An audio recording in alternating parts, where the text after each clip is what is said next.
दोस्तों आज के इस वीडियो में आप जानेंगे कि कैनरा बैंक का आरटीजीएस एनईएफटी फॉर्म आप कैसे भर सकते हो। तो कई बार ऐसा होता है कि हमें इमरजेंसी में पैसा तुरंत भेजनी होती है और फिर फॉर्म जब नहीं भरने जानते हैं तो दिक्कत होती है। तो आइए जानते हैं कि फॉर्म हम कैसे भरेंगे। तो यहाँ पे आपको ऊपर में है डेट भरने का ऑप्शन राइट साइड में।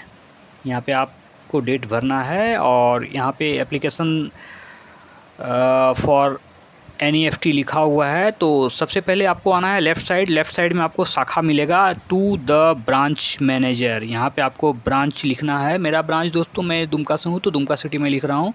और राइट साइड में आपको यहाँ पे डेट भरने का ऑप्शन मिलेगा, तो यहाँ पे आप डेट भर देना। मैं 8 अगस्त 2023 को ये फॉर्म भर रहा हूँ। तो यहाँ पे आपको 8 अगस्त तो नहीं, जिस दिन आप भरोगे वो भर देना। उसके जस्ट नीचे आपको पैन नंबर डालना है। अगर 50,000 से ऊपर का ट्रांजैक्शन है तो आप पैन नंबर डाल ही देना, नहीं तो फिर दिक्कत होगी। तो यहाँ पे आपका पैन नंबर जो भी आप डाल देना। मैं यहाँ पे XX डाल रहा हूँ क्योंकि पैन नंबर किसी का मुझे डिस्प्ले नहीं करना है।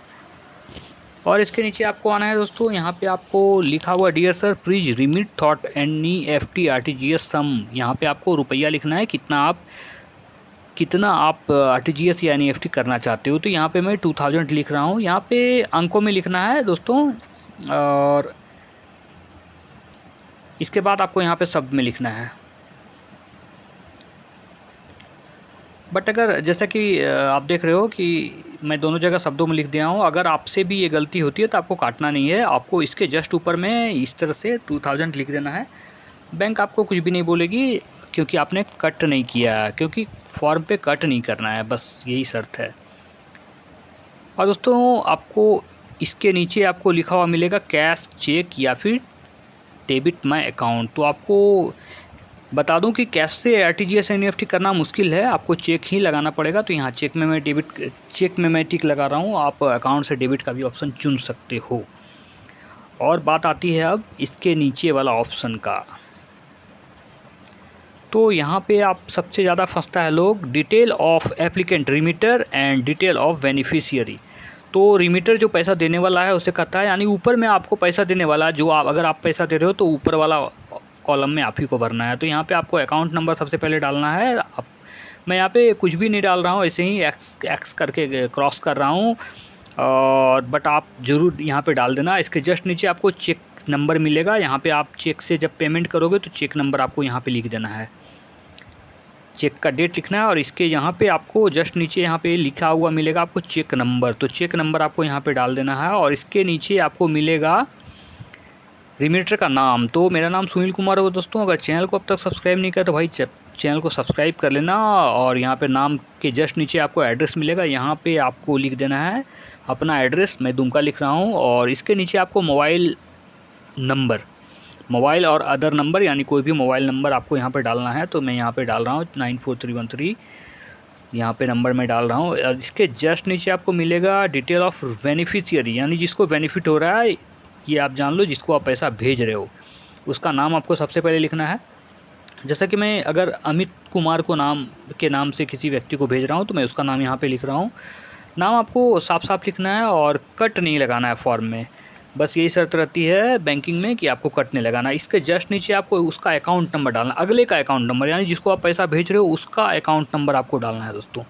ऐसा ना हो कि फिर आप अपना ही अकाउंट नंबर यहाँ पे डाल दो। आपको बेनिफिशियरी का ही डिटेल डालना है, जिसको पैसा आप भेज रहे हो उसका अकाउंट नंबर आपको यहाँ पे डाल देना है।